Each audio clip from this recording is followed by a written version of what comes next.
네, 안녕하세요, 여러분. 오늘 하나님의 말씀을 같이 묵상하고 공부하는 시간을 갖겠습니다. 오늘도 이제 이사야서 말씀 공부를 계속 할 텐데, 오늘 본문은 이사야서 8장입니다. 제목은 시험하는 반석이신 임마누엘, 예수님에 대해서 같이 나누어 보도록 하겠습니다. 본문은 이사야 8장이고, 이사야 8장 1절부터 읽도록 하겠습니다. 여호와께서 내게 이르시되 너는 큰 서판을 가지고 그 위에 통용 문자로 마헬 살랄 하스바스라 쓰라. 내가 진실한 증인 제사장 우리야와 여베레기야의 아들 스가랴를 불러 증언하게 하리라 하시더니, 내가 내 아내를 가까이 하매 그가 임신하여 아들을 낳은지라. 여호와께서 내게 이르시되 그의 이름을 마헬 살랄 하스바스라 하라. 이는 이 아이가 내 아빠, 내 엄마라 부를 줄 알기 전에 다메섹의 재물과 사마리아의 노략물이 아수르 왕 앞에서 옮겨질 것임이라 하시니라. 먼저 오늘 본문은 읽기 전에 그 전장인 이사야서 7장에 대해서 간략히 알아야 합니다. 본문 상단에 이사야서 7장 링크를 걸어드렸으니 혹시 보지 않으셨던 분들은 이사야서 7장에 대한 강해도 꼭 같이 듣고 오신 후에 오늘 본문을 읽으시면 훨씬 더 이해가 잘 되실 것 같습니다. 간략하게 요약을 드리자면 이때 당시 상황적 배경은 이렇습니다. 아하스라는 유다의 왕이 이사야라는 선지자를 통해 하나님의 말씀을 대언받게 됩니다.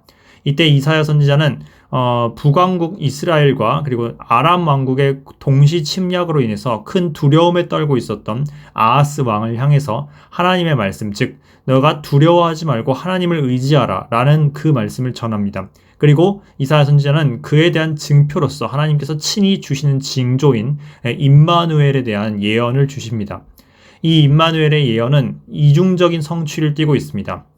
당대에도 임마누엘이라는 일종의 부분적인 성취로서 한 아이가 나타날 것이고, 먼 훗날 궁극적인 임마누엘이신 예수 그리스도께서 나타나실 것을 동시에 예언하는 이중 예언이었습니다. 그러나 아하스 왕은 이 예언을 받았음에도 불구하고 여호와 하나님을 의지하지 않고 오히려 아수르와 같은 이방 나라의 힘을 믿는 그와 같은 어리석은 실책을 범하게 됩니다. 그럼 이제 오늘 이어지는 이사야서 8장에서는 이제 그 임마누엘 예언이 어떻게 그 당대에 성취되었는지 그 부분 성취에 대한 내용을 알려주고 있습니다.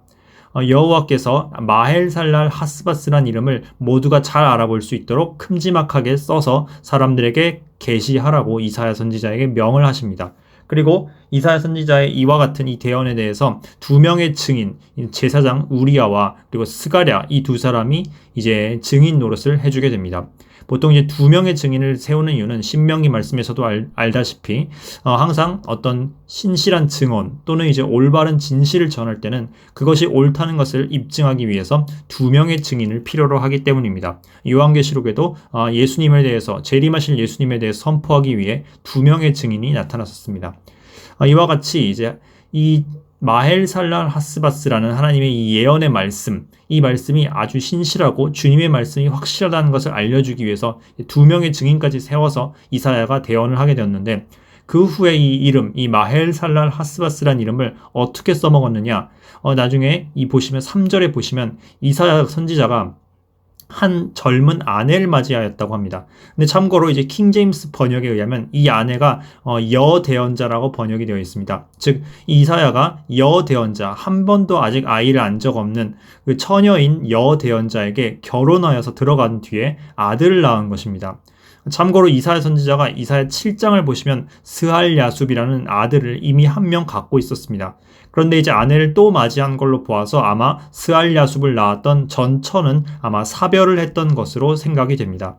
그 이후에 이제 이사야가 재혼을 한 것이죠. 젊은 여대언자에게 재혼을 하고, 그때 이제 이 여대언자가 젊은 여자로서 아이를 하나 낳는데, 그게 바로 그 아이의 이름을 여호와께서 마헬살랄 하스바스라고 붙이게 시키셨습니다. 이 마헬살랄 하스바스가 엄마, 아빠 이렇게 부를 수 있기 전에, 즉 이제 보통 한 3살에서 5살 정도 나이가 될 것입니다. 그 전에 이제 다메섹과 사마리아, 즉 남유다를 침공하려 했었던 이 두 나라, 즉 북이스라엘과 아람, 이 두 나라가 철저히 패망할 것이라고 하나님께서 예언을 주시고 있습니다. 자, 마헬살랄 하스바스라는 이름에 대해서 좀 더 알아봅시다. 이 마헬살랄 하스바스는 이사야의 아들입니다. 그리고 이미 전장에서 보았듯이 이사야의 또 다른 아들 스알야숲이라는 아들이 있었습니다. 참고로 이 마헬살랄 하스바스는 이사야서 7장, 즉 임마누엘에 대한 예언, 처녀가 잉태하여 아이를 낳으리니 이름을 임마누엘이라 하라. 이 예언이 당대에도 일부 부분적으로 성취가 되었을 텐데 아마도 이 마헬살랄 하스바스가 이 임마누엘 예언의 부분 성취로 나타난 것으로 많은 학자들이 생각을 하고 있습니다. 물론 궁극적으로 진정한 임마누엘의 성취는 바로 예수님, 즉 동정녀 마리아를 통해서 처녀 수태하신 예수님의 때 온전히 성취가 될 것입니다. 어쨌든 당대 성취로서는 이제 이사야의 아내가 되었던 그 여대 언자가 마헬살랄 하스바스를 낳게 되었습니다. 그리고 이사야서 7장을 읽어보시면 이 임마누엘이 자라나서 선과 악을 구분할 나이가 될 때쯤에 이 북이스라엘과 그리고 북이스라엘과의 사마리아와 그리고 아람의 다메섹, 다마스쿠스 이 두 나라가 아수르에게 패망할 것이라고 예언을 주셨고 오늘 본문 8장에서도 그와 거의 비슷한 예언, 즉 이 마헬살랄 하스바스가 엄마 아빠하고 부를 정도의 나이가 되기 전에 이 두 나라 북이스라엘과 아람이 패망할 것이라고 하나님께서 거의 동일한 예언을 주십니다. 자, 그러면 이 마헬살랄 하스바스라는 이름이 대체 무슨 뜻이냐? 이 길고 발음하기 어려운 이 이름이 정확한 뜻이 무엇이냐면 바로 신속하게 노략이 임한다 라는 뜻입니다. 즉 신속하게 아주 빨리 북이스라엘과 아람, 즉 사마리아와 다메섹이 아주 신속하게 멸망할 것이다 라는 것을 알려주는 예표인 것입니다.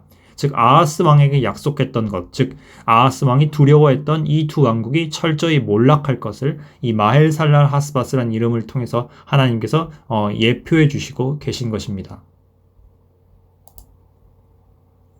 자, 이제 본문 5절부터 읽겠습니다. 여호와께서 다시 내게 말씀하여 이르시되 이 백성이 천천히 흐르는 실로아 물을 버리고 르신과 르말리아의 아들을 기뻐하느니라.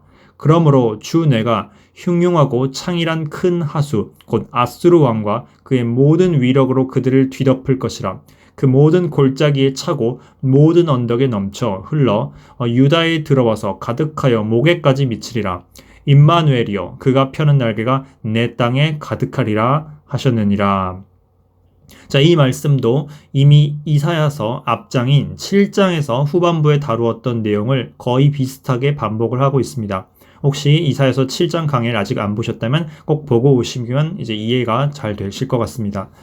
자, 여호와 하나님께서 이 두 나라 북이스라엘과 아람 이 멸망하되 즉 패망하되 그 뒤에 또 다른 더 심각하고 두려운 적이 이 남유다에까지 미칠 것을 말씀해 주고 있습니다. 바로 그 나라가 아수르 왕입니다. 이 아시리아 제국이 북이스라엘도 멸망시키고 아람도 멸망시키지만 거기서 그치지 않고 유다에까지 침략을 하게 될 것이라는 말씀을 하나님께서 예언해 주고 계신 것입니다. 자, 그럼 여기서 이 백성이 실로아 물을 버리고 르신과 르말리아의 아들을 사랑했다라고 말하고 있습니다. 자, 그런데 도대체 이 실로아 물은 무엇이냐? 이 실로아라는 장소를 잘 알아야 합니다. 요한복음 말씀을 보시면 예수님께서 날 때부터 소경되었던 사람을 눈을 뜨게 해주실 때 실로암이라는 물에 가서 눈을 씻으라고 하셨습니다. 그때 이제 이 소경이 눈이 뜨게 되죠. 이 실로암은 바로 이 오늘 본문에 나오는 실로아와 같은 장소입니다.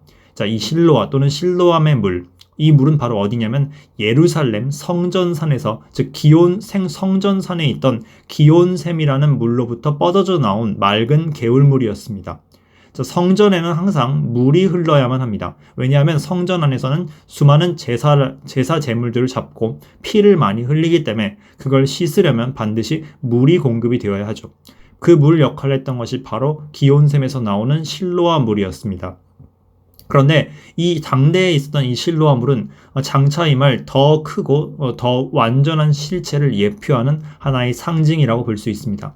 마치 그 광야에서 모세가 돌을 지팡이로 쳐서 나왔던 그 반석의 물, 그 물이 고린도전서 10장에서 바울 사도의 해석에 의하면 예수 그리스도의 생명수를 상징하는 것이다 라고 했던 것처럼 이 실로와 물도 동일한 상징을 갖고 있다라고 말을 할 수 있습니다. 즉, 이 물은 예수 그리스도, 즉 성령을 한량없이 베푸시는 우리의 반석 되신 예수 그리스도의 공급하심을 상징하는 이 상징물이기도 한 것입니다. 그리고 이와 같은 상징물이 먼 훗날 성전에서 더욱더 크고 아름다운 형태로서 나타나게 될 것입니다. 예수님께서 재림하시고 천년왕국을 세우실 때 그분께서는 예루살렘과 시온성을 온 우주의 중심으로서 다시 아름답게 재건하실 것입니다. 그리고 그곳에 에스겔서에 묘사된 성전을 세우시고 그곳에서 하나님과 그리고 천국에 있는 모든 존재들과 이 땅에 있는 존재들이 서로 만날 수 있는 연결점을 생성하실 것입니다.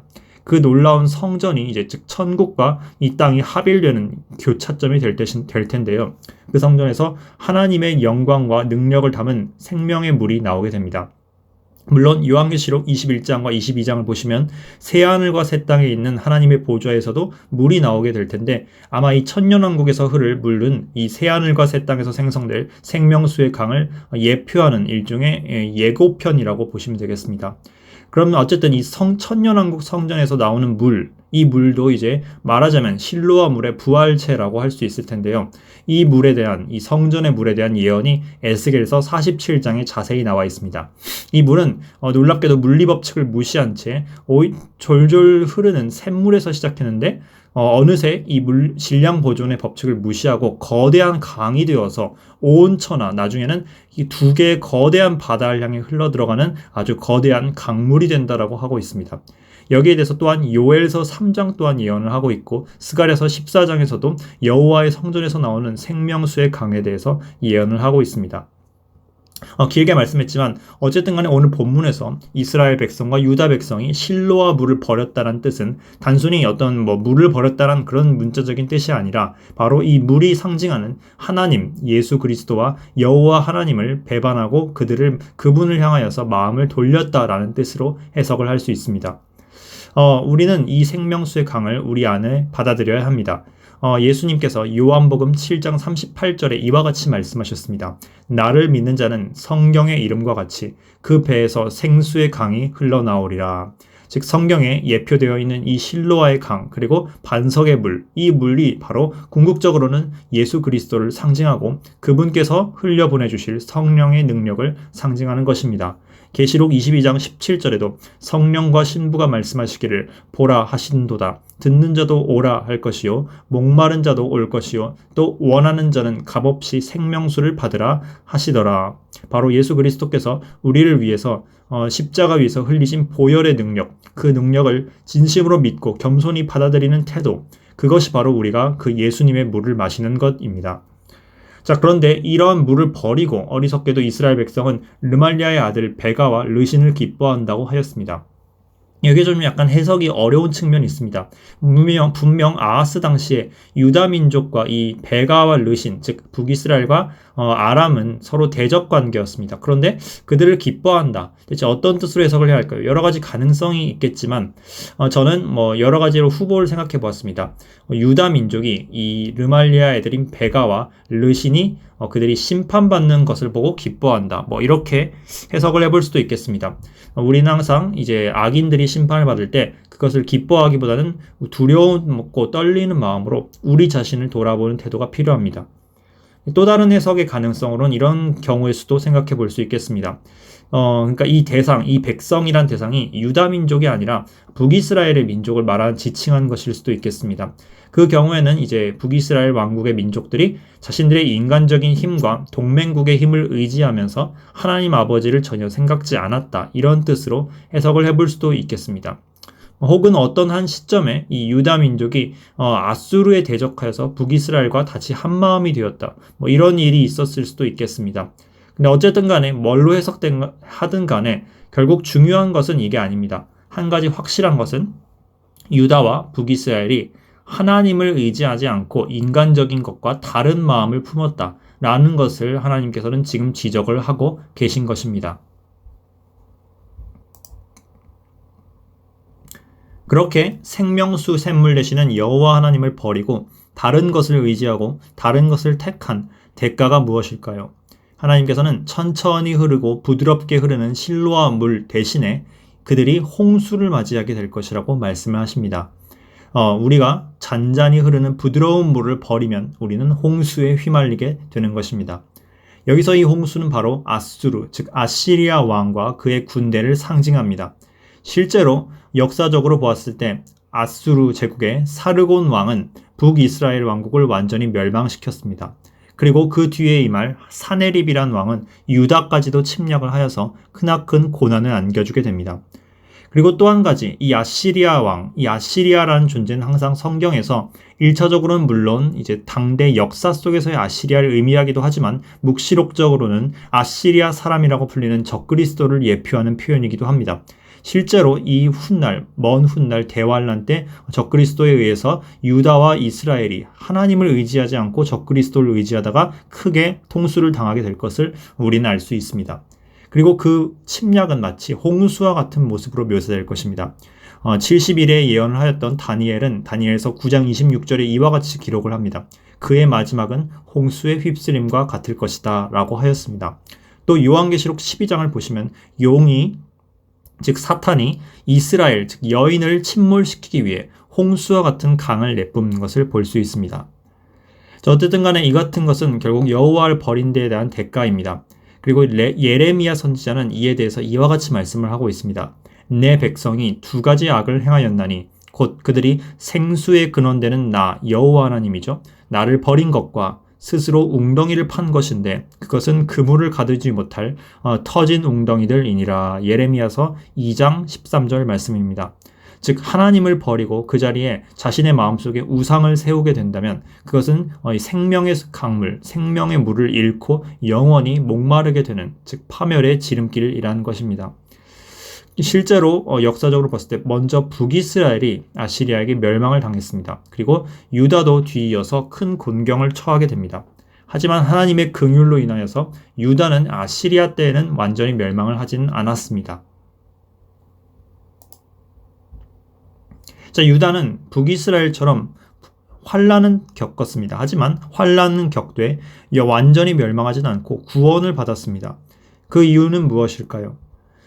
우리가 이것이 유다가 북이스라엘보다 선해서 또는 이제 도덕적으로 영적으로 훌륭해서 그런 것이라고 해석을 해야 될까요?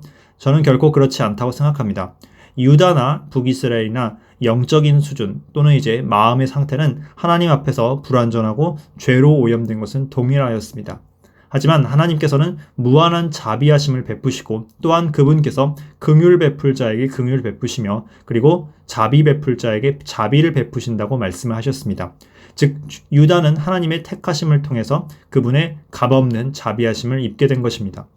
여기에 대해서 우리는 하나님께 대해서 불공평하니 어쩌니 이렇게 하나님에 대해서 말대꾸를 할 수가 없습니다. 하나님께서는 그분이 원하시는 자들에게 은혜를 베푸시고 또한 은혜란 것은 값이 없는 즉 받을 자격이 없는 것이기 때문에 우리는 우리에게 베푸신 그 은혜를 생각하며 그저 감사하기만 해야 하는 것입니다. 자, 또한 또 한 가지 이유, 유다가 왜 이렇게 보존이 되었을까요? 그 이유는 바로 다윗 왕가와의 언약이었습니다. 하나님께서는 다윗과 언약을 맺으셨습니다. 그리고 다윗의 왕조가 오랫동안 아니 영원토록 보존될 것이라고 약속을 해주셨습니다. 이것은 참으로 놀라운 약속인 것이 이 세상 그 어떤 강대한 왕조도 영원히 간 적이 없었습니다. 하지만 다윗 왕조만은 영원히 갔었죠.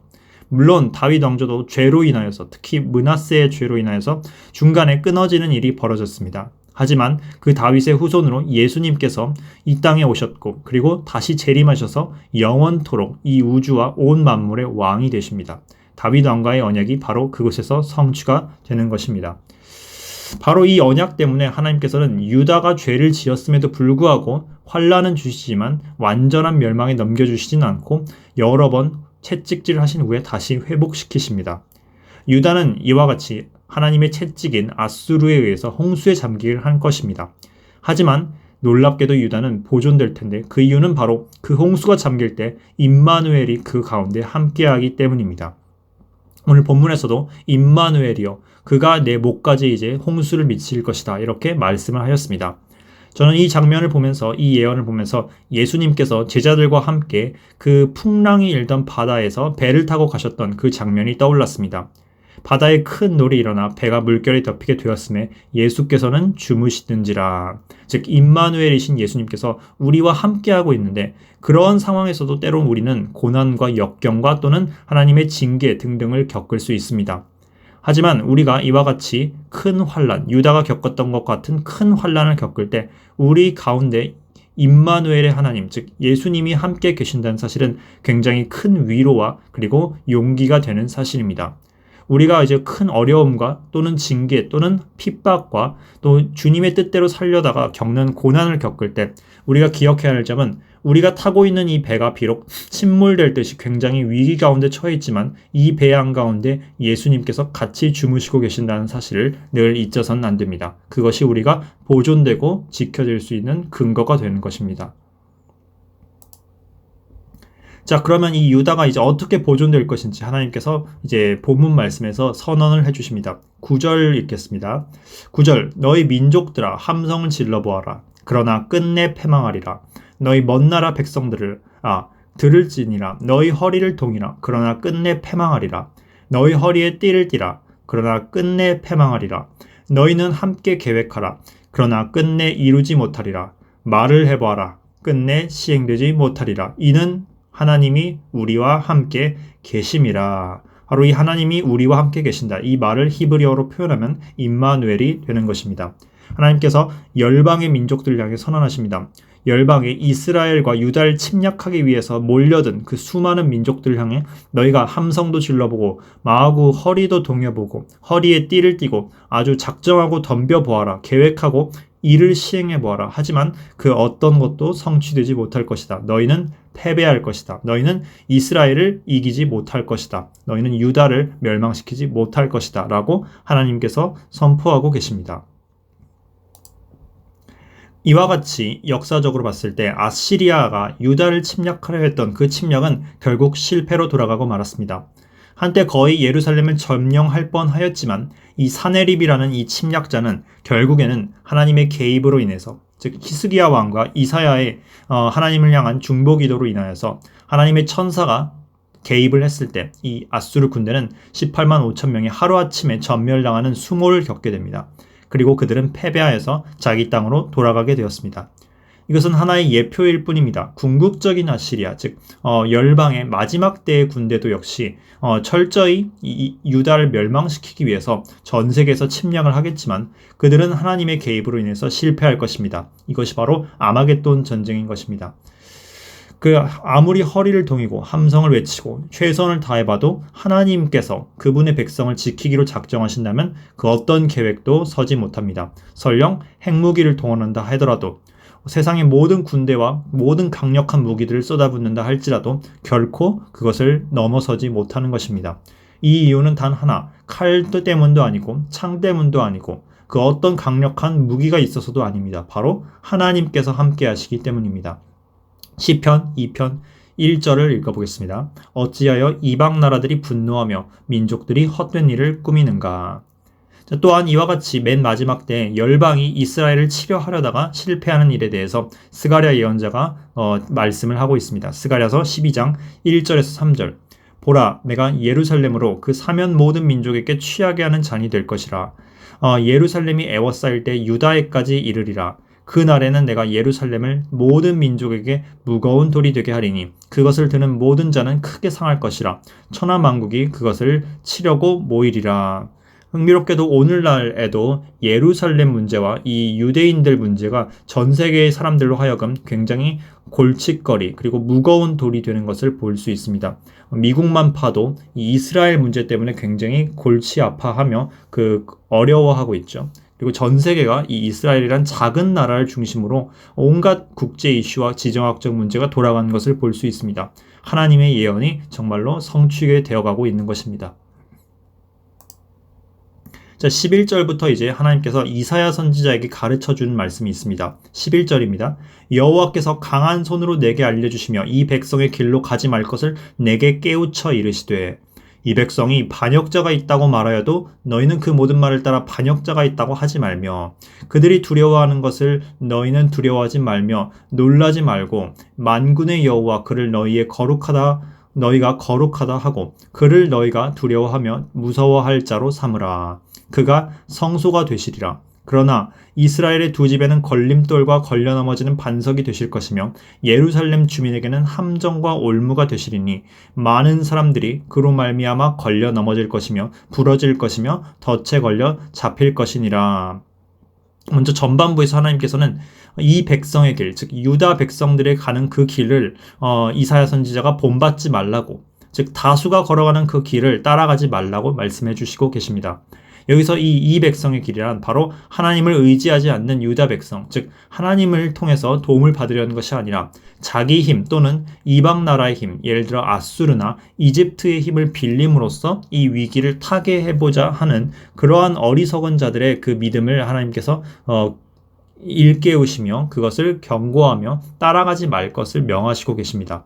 그리고 그들이 반역자가 있다라고 말한다. 이것은 이제 예를 들어서 이제 예레미야 선지자를 향해서 이 유다 백성들이 이렇게 말했었죠. 넌 반역자다. 넌 매국노다. 어떻게 우리 보고 바벨론에 항복하라고 말을 할 수가 있느냐? 너는 정말 하나님이 보내지 않은 거짓 선지자다라고 예레미야 선지자를 매도하였었습니다. 하지만 실상은 오히려 예레미야 선지자가 진정한 애국자였고 진정한 하나님의 선지자였습니다. 이와 같이 오늘날 사람들은 하나님의 말씀을 깨닫지 못할 때 하나님의 진리를 외친 자들을 외면하고 그들을 매도하고 그들을 정죄하고 심지어 반역자라고 말하기도 합니다. 그러나 그렇게 말한다고 해서 우리는 결코 위축되어서도 안 되고 하나님의 말씀을 타협해서도 안 되는 것입니다. 또한 우리는 그들이 두려워하는 것, 즉 세상 사람과 믿지 않는 사람들과 또 신앙 가운데 있지 않은 유대인들이 두려워하던 것, 바로 이제 세상의 힘과 그리고 세상의 강력한 권세자들이겠죠. 그것을 우리가 두려워해서는 안 됩니다.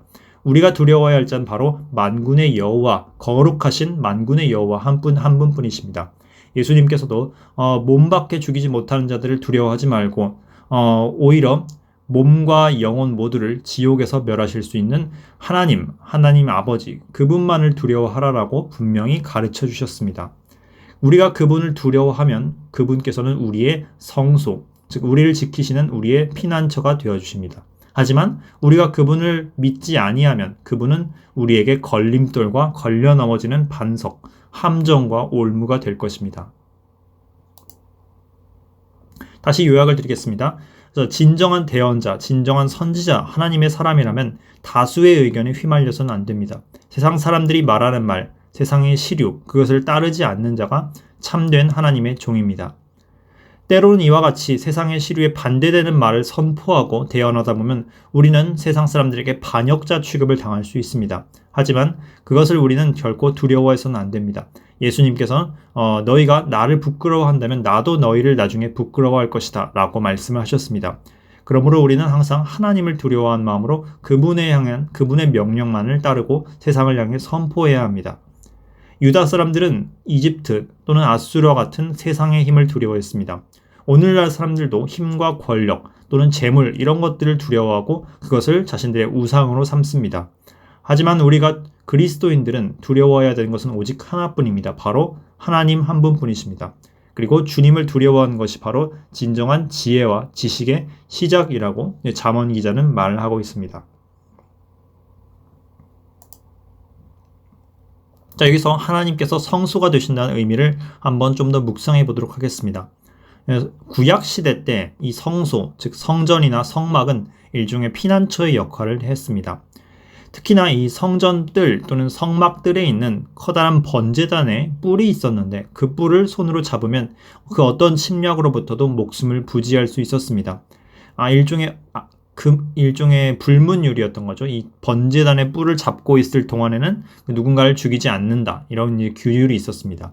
그 예시로 열왕기서를 읽어보시면 솔로몬의 형인 아도니아나 요압 장군이 그 솔로몬에 대해서 반역을 꾀했다가 실패했을 때 그들이 제일 먼저 한 일이 이 성전으로 들어가서 성막이었죠. 그 당시에는 성막으로 들어가서 제단의 뿔을 잡는 행동이었습니다. 또 느헤미야서를 읽어보시면 스마야라는 사람이 느헤미야에게 일종의 거짓 보고를 합니다. 그래서 너희가 지금 목숨이 위태로우니까 성소에 들어가가지고 성전에 들어가서 그 뿔을 잡아라. 이렇게 말을 했었지만 느헤미야가 거절을 했었죠. 이와 같이 이런 배경을 보시면 성소가 구약시대 사람들에게는 피난처의 역할이었구나 라는 사실을 알 수 있습니다. 그런데 우리에게 진정한 성소 그리고 진정한 피난처가 있습니다. 바로 하나님 그리고 이제 예수 그리스도이십니다.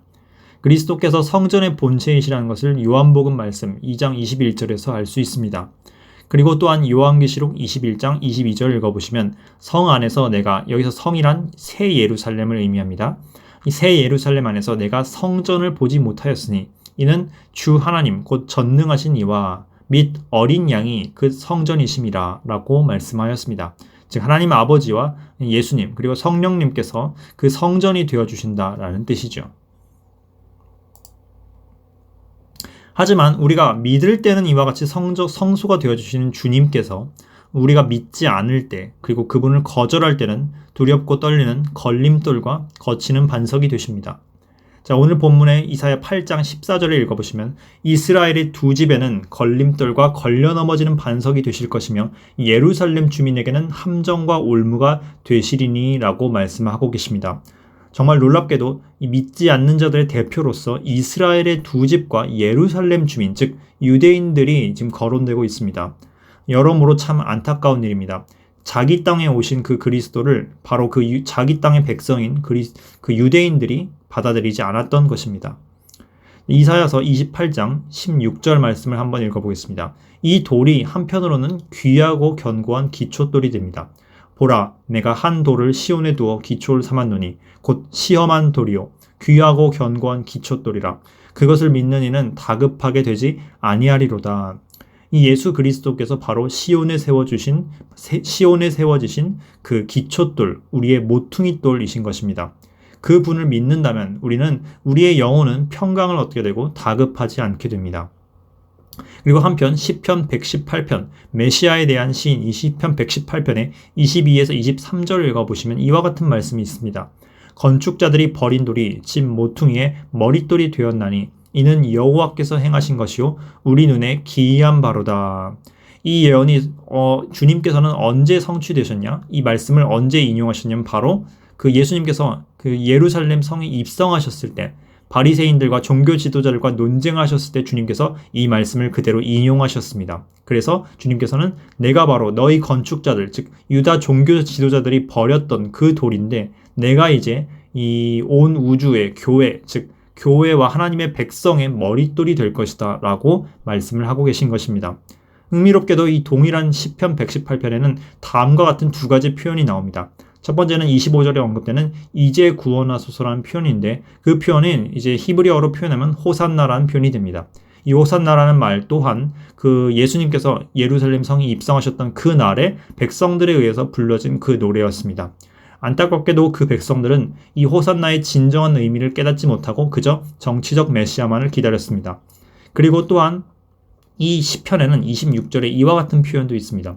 여호와의 이름으로 오는 자가 복이 있으며 이 말 또한 이 예루살렘 입성 당시에 예수님을 향해서 유다 백성들이 외쳤던 표현입니다.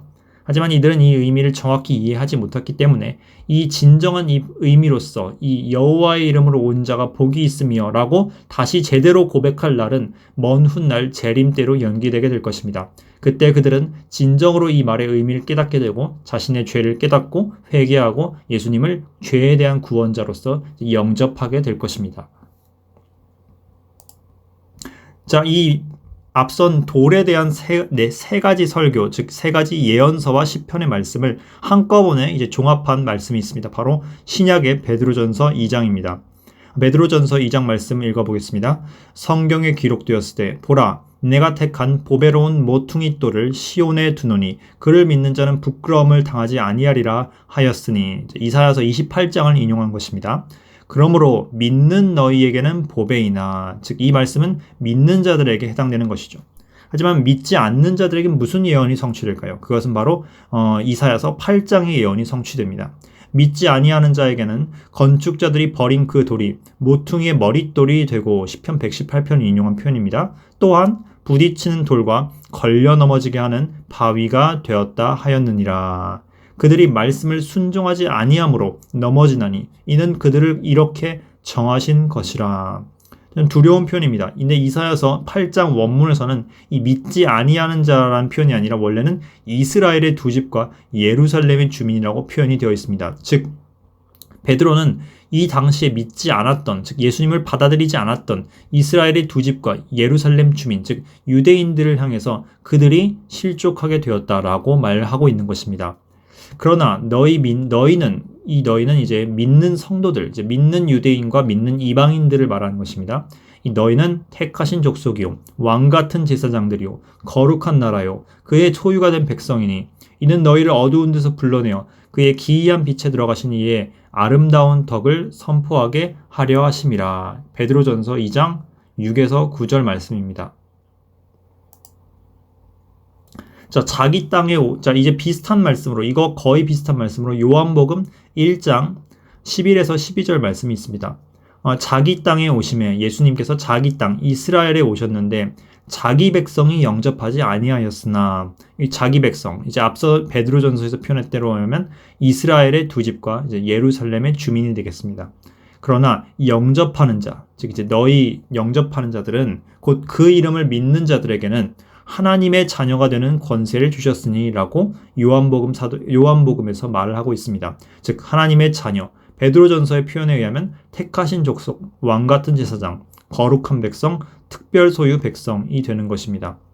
자, 이와 같이 예루살렘과 그리고 이스라엘의 두 집은 자기 백성, 즉 예수님의 원래 백성이었음에도 불구하고 그분을 알아보지 못하였습니다. 그리고 결국에는 다른 자들, 믿는 자들이 그 권리, 즉 하나님의 자녀가 되는 권리를, 특권을 얻게 되었습니다. 그럼 우리는 여기에 대해서 어떤 마음가짐을 가져야 할까요? 바로 로마서 11장 20장에서 22절의 말씀, 그 말씀을 우리는 항상 마음에 담아두어야 합니다. 자, 옳도다. 그들, 즉 유대인들은 믿지 아니함으로 꺾이고 즉 이방인 성도들은 믿음으로 섰느니라. 그럼 우리는 어떻게 해야 할까요? 높은 마음을 품지 말고 도리어 두려워하라. 즉, 겸손해야 된다는 뜻입니다. 하나님이 원 가지들도 아끼지 아니하셨은즉 너도 아끼지 아니하시리라.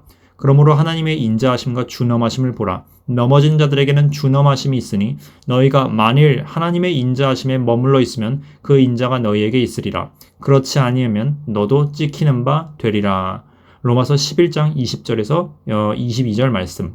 즉 우리는 항상 하나님께서 주신 은혜에 대해서 감사하는 마음으로 겸손한 태도를 가져야 합니다. 혹시 오해를 하실까 말씀드리는데 지금 이 로마서 말씀 구절을 개인 구원에 대한 취소 여부로 해석을 해서는 안 됩니다. 이것은 민족 단위의 경륜을 뜻하는 것입니다. 즉 하나님께서 유대 민족의 그 구원의 중점을 이방인들에게 옮기셨던 것처럼 훗날에는 이방인 중심의 교회를 유대인 중심의 교회로 옮기실 수 있다라는 것을 경고하고 있는 것입니다. 즉 다음 세대가 이제 촛대가 옮겨질 수 있다라는 말씀이죠. 자, 이제 다시 이사야서 8장 본문으로 돌아가겠습니다. 16절부터 이어서 읽겠습니다. 너는 증거의 말씀을 싸매며 율법을 내 제자들 가운데서 봉함하라. 이제 야곱의 집에 대하여 얼굴을 가리시는 여호와를 나는 기다리며 그를 바라보리라. 보라, 나와 및 여호와께서 내게 주신 자녀들이 이스라엘 중에 징조와 예표가 되었나니 이는 시온산에 계신 만군의 여호와께로 말미암은 것이니라. 자, 이사야 선지자가 두 가지를 말하고 있습니다. 첫째, 증거의 말씀과 율법, 즉 하나님의 말씀을 이제 봉함하라, 즉 봉인하라, 감춰두라 라고 이제 두려운 선포를 하고 있습니다. 그리고 그는 자신이 여호와를 기다릴 것이라고 말하고 있습니다. 그리고 자신과 자신의 자녀들, 즉 자신에게 주어진 두 자녀가 이스라엘 중에 이제 징조와 예표가 되었고 그것이 여호와 하나님께로 말미암은 것이기 때문에 주님께서 다시 얼굴빛을 다시 비춰줄 것을, 그 날을 다시 기다리며 소망 중에서 기다리고 있습니다. 이 말씀에 대해서 좀 더 해설을 드리도록 하겠습니다. 첫 번째 말씀에서는 하나님께서 이스라엘 백성, 즉 믿지 아니하고 그분의 말씀에 귀를 기울이지 아니하는 자들을 향하여서 두려운 경고를 이사야 선지자를 통해서 주고 있습니다. 그것은 바로 율법의 말씀과 그리고 증거의 말씀을 봉함해 버리시겠다, 즉 감춰 버리시겠다라는 뜻입니다. 자, 이와 같이 오늘날도 그렇지만 하나님의 말씀을 여러 번 듣고 들어도 그것을 거절하기로 마음을 먹으면 하나님께서는 결국에는 말씀의 기근을 주시게 됩니다. 이사야서 29장입니다. 29장 10에서 12절에는 이와 같이 말씀하고 계십니다. 대저 여호와께서 깊이 잠들게 하는 영을 너희에게 부어주사 너희의 눈을 감기셨음이니 그가 선지자들과 너희 지도자인 선견자들을 덮으셨습니다. 그러므로 모든 계시가 너희에게는 봉한 책의 말처럼 되었으니 그것을 글 아는 자에게 주며 이르기를 그대에게 청하노니 이를 읽으라 하면 그가 대답하기를 그것이 봉해졌으니 나는 못 읽겠노라 할 것이요. 이 백성이 입으로는 나를 가까이하며 입술로는 나를 공경하나 그들의 마음은 내게서 멀리 떠났나니 그들이 나를 경외함은 사람의 계명으로 가르침을 받았을 뿐이라. 자, 이 마음의 상태가 바로 이사야 당시에 하나님을 배반하고 그분을 믿지 아니하려 하였던 유대인들의 상태였고, 또한 예수님 당시에 믿지 아니하는 그 종교 지도자들과 유대 백성의 상태와 동일한 상태였습니다.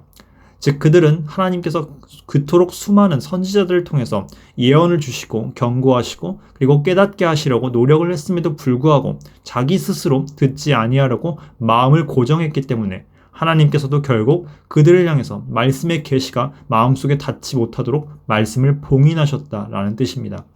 이에 대해서 아모스 선지자는 다음과 같이 말씀하십니다.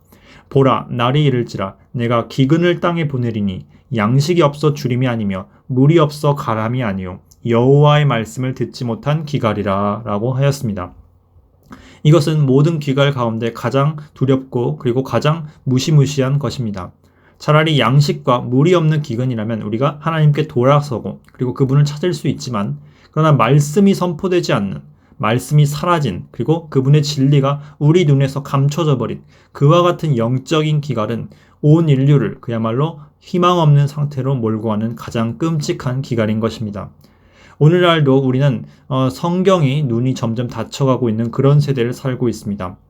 비록 그 과거 어느 시대보다도 인쇄술과 그리고 스마트폰 등의 기술을 통해서 성경을 누구나 쉽게 접하고 읽을 수 있지만 많은 사람들이 성경을 잘 읽지 아니하며 또한 강단에서도 말씀이 올바르게 선포되지 않는 경우가 많고, 선포된다 할지라도 그 진정한 뜻과 의미가 아닌 사람의 가르침, 사람의 계명으로 가르치는 경우가 너무나도 많이 자행되고 있습니다.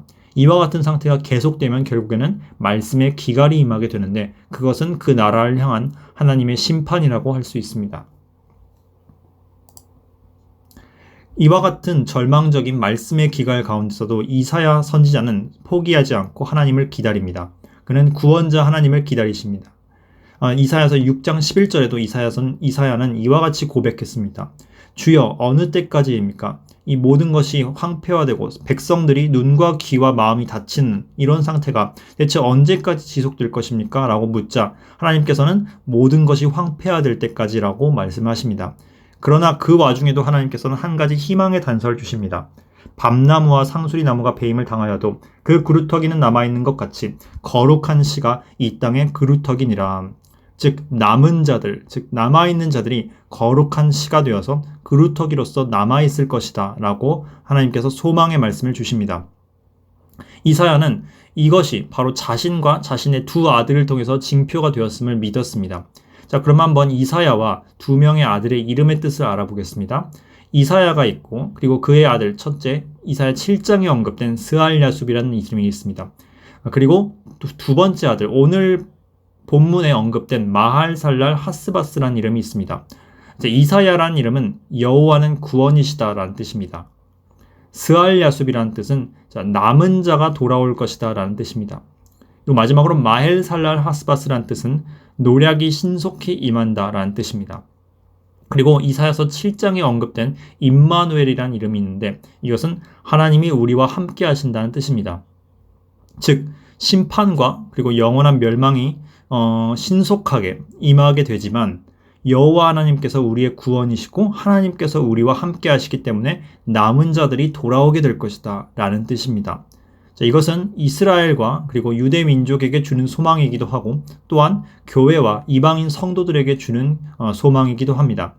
오늘날 세상은 주님을 대적하고 멸망하는 방향으로 나아가고 있습니다. 거의 모든 나라들이 악과 거짓을 통해서 정치하고 있으며 또한 사람들의 마음도 완악해져 가고 있습니다. 어떤 분께서 하신 말씀에 의하면 이제 더 이상 나라들에는, 즉 국가들에는, 네이션들에는 소망이 없다. 그렇지만 누구에겐 소망이 있느냐? 남은 자들, 택하신 자들, 주님께서 남겨두신 자들에게는 소망이 있다고 하였습니다. 우리는 우리의 조국과 여러 나라들을 사랑하고 그리고 지키고 그리고 그것을 애국하고자 노력을 합니다. 하지만 이 땅의 나라는 영원히 지속되지 못할 것입니다. 오로지 하나님의 왕국, 하나님과 예수님께서 세우신 영원한 나라만, 그것만이 영원히 지속됩니다. 그 말은 이 땅의 나라는 언젠가는 유다와 같이 심판을 받게 될 것이라는 뜻입니다. 그렇지만 그 가운데도 남은 자들이 있을 것입니다. 그 남은 자들은 주님의 왕국으로 들어가게 될 것입니다. 그러므로 우리는 이 땅에 영원한 소망을 두지 말고 장차 임할 주님의 왕국에 영원한 소망을 두면서 남은 자들을 찾아내고 그 남은 자들을 하나님께로 인도해야 합니다. 사도 바울도 자기의 나라, 자신의 민족인 이스라엘과 유대 민족에 대해서 이와 동일한 소망을 품었고 그것을 하나님께서 언젠가 이루어 주실 것을 기다리며 이사야와 마찬가지로 하나님이 다시 얼굴을 비추시는 그날을 기다렸습니다. 자, 마지막 이제 이사야 본문을 이제 정리해 보도록 하겠습니다. 19절부터 읽겠습니다. 어떤 사람이 너희에게 말하기를 주절거리며 속살거리는 신접한 자와 마술사에게 물으라 하거든 백성이 자기 하나님께 구할 것이 아니냐 산자를 위하여 죽은 자에게 구하겠느냐 하라. 그들이 율법과 증언에게 구할지니 만일 그들이 이 말씀에 따라 말하지 아니하면 그 까닭은 그들 안에 빛이 없기 때문이니라. 참고로 오늘 본문 전체는 개역개정이지만 이 20절만 제가 킹제임스 흠정역으로 가져와 봤습니다. 21절입니다. 이 땅으로 헤매며 곤고하며 굶주릴 것이라. 그가 굶주릴 때에 격분하여 자기 왕과 자기 하나님을 저주할 것이며 위를 쳐다보거나 땅을 굽어보아도 환난과 흑암과 고통의 흑암뿐이니 그들이 심한 흑암 가운데로 쫓겨 들어가리라. 먼저 19절에서 20절에 대해서 말씀을 드리겠습니다. 이와 같이 하나님께서 그 말씀의 기갈을 일으키시고 그분의 말씀을 봉함하시기까지 하셨는데도 불구하고 이 백성들은 하나님께 돌아오기를 거절하며 오히려 우상 숭배와 그리고 잘못된 길을 택합니다. 이에 대해서 하나님께서는 이사야 선지자를 통해 백성들이 어떻게 하나님께 구하지 않고 악한 마귀들에게 구할 수 있느냐라고 아주 정죄와 그리고 심판의 말씀을 전하고 계십니다. 하나님께서는 이들이 이와 같은 상태인 이유가 바로 그들 안에 빛이 없기 때문이다. 즉 그들 안에 영적인 빛이 없기 때문이라고 해설을 해주시고 계십니다. 이와 같이 하나님을 떠난 백성은 점차 비참한 실상으로 떨어질 수밖에 없습니다. 주님의 말씀이 없어지니 그들은 주님 말씀을 믿지 못하고 우상과 마술에 의존할 수밖에 없게 됩니다. 오늘날도 점술, 오컬트, 거짓 선지자 등등 굉장히 악한 것들이 이 세상에 판을 치고 있습니다. 심지어는 교회를 다닌다 하는 분들조차도 이와 같은 점술과 잘못된 것들을 눈을 기울이며 그것에 유혹되는 경우가 굉장히 많이 찾아볼 수 있습니다. 어떤 경우에는 교회라는 간판을 걸고 있고 또 선지자라는 간판을 걸고 있지만 실상 하나님의 말씀과는 전혀 무관한 잘못된 대언을 하는 거짓 선지자들 또한 교회 안에 넘치도록 많이 존재하고 있습니다. 우리는 이와 같은 형태에서 산자에게 묻지 않고 죽은 자에게 묻는 그와 같은 어리석은 모습을 크게 돌이켜보며 회개해야 합니다. 살아계신 하나님을 찾지 아니하시고 또 하나님의 그 권능과 그 모든 주권을 알매도 불구하고 그분의 뜻을 따라서 묻지 않고 죽은 자 또는 이제 마귀들에게 묻는 이와 같은 어리석은 모습, 마치 이제 사울 왕이 죽기 직전에 하나님을 버리고 이 신접한 여인에게 질문했던 것과 굉장히 비슷한 것이죠. 이와 같은 상태, 이것이 바로 하나님의 말씀이 없어졌을 때 벌어지는 현상입니다. 예수님께서 오시기 전에 구약시대의 유대 백성들은 이와 같은 영적인 비참함 속에서 살고 있었습니다. 주님께서는 그런 그들을 위해서 빛이 되어주셨습니다. 그러나 예수님께서 승천하신 이후 오늘날의 인류 또한 이와 같은 어리석은 행태를 반복하고 있습니다. 주님이 재림하시기 직전 세상은 어두움으로 치닫게 될 것입니다. 그리고 오늘날의 인류는 하나님을 떠나고 온갖 마술과 악함과 우상 숭배에 젖어서 오로지 이 하나님이 아닌 다른 것들을 통해서 자신의 그 앞날 평안함과 이제 육신적인 쾌락을 위해서 앞날을 묻는 그와 같은 점술에 빠진 상태가 되었습니다. 이렇게 된 이유는 단 하나입니다. 바로 그들 안에 빛이 없기 때문입니다. 고린도후서 4장 4절 말씀. 그 중에 이 세상의 신 사탄이죠. 이 사탄이 믿지 아니하는 자들의 마음을 혼미하게 하여 그리스도의 영광의 복음의 광채가 미치지 못하게 함이니 그리스도는 하나님의 형상이니라. 바로 그렇습니다. 이 말씀의 빛, 즉 빛, 우리 안에 있어야 할 빛은 바로 그리스도, 예수 그리스도이십니다. 그분께서 우리 안으로 들어오셔야 우리가 사탄의 미혹에서 벗어나 주님을 진정으로 예배하고 찾을 수 있게 되는 것입니다. 그러나 사탄 마귀는 세상 사람들이 구원받기를 바라지 않기 때문에 과거 유대 백성들에게나 혹은 오늘날의 그 사람들에게나 이와 같이 마음속에 그리스도의 빛이 비치지 못하고 복음이 들어가지 못하도록 열심히 방해를 하고 있습니다. 우리가 이제 이와 같은 어둠의 진을 깨트려고 사람들의 마음속에 그리스도의 빛이 들어갈 수 있도록 기도해야 하겠습니다. 어쨌든 간에 이 같은 어둠의 길들의 결말은 희망이 없어진 비참한 영적인 나락이 될 것입니다. 그리고 이 땅에서의 이 어둠이 임하면 첫째, 이 현세의 삶에서 또 소망이 사라지게 됩니다. 하나님을 떠난 백성이 비참함에 빠지는 모습은 역사 속에서 수많은 사례를 통해서 알아볼 수 있습니다. 안타깝게도 한국이나 미국을 비롯한 많은 나라들이 이와 같은 어리석은 전철을 조금씩 밟아가고 있는 이와 같은 굉장히 두렵고 떨리는 징조들이 세상에서 많이 보이고 있습니다. 이와 같은 결말에 이르면 사람들은 비참한 나머지 세상의 모든 것을 저주하게 됩니다. 그들을 지도하는 지도자들을 저주하게 되고 또한 하나님을 저주하게 됩니다. 사람들은 이와 같이 생활이 완전히 나락으로 떨어지고 절망에 빠지게 되면 어떻게든 원망할 거리를 찾게 됩니다.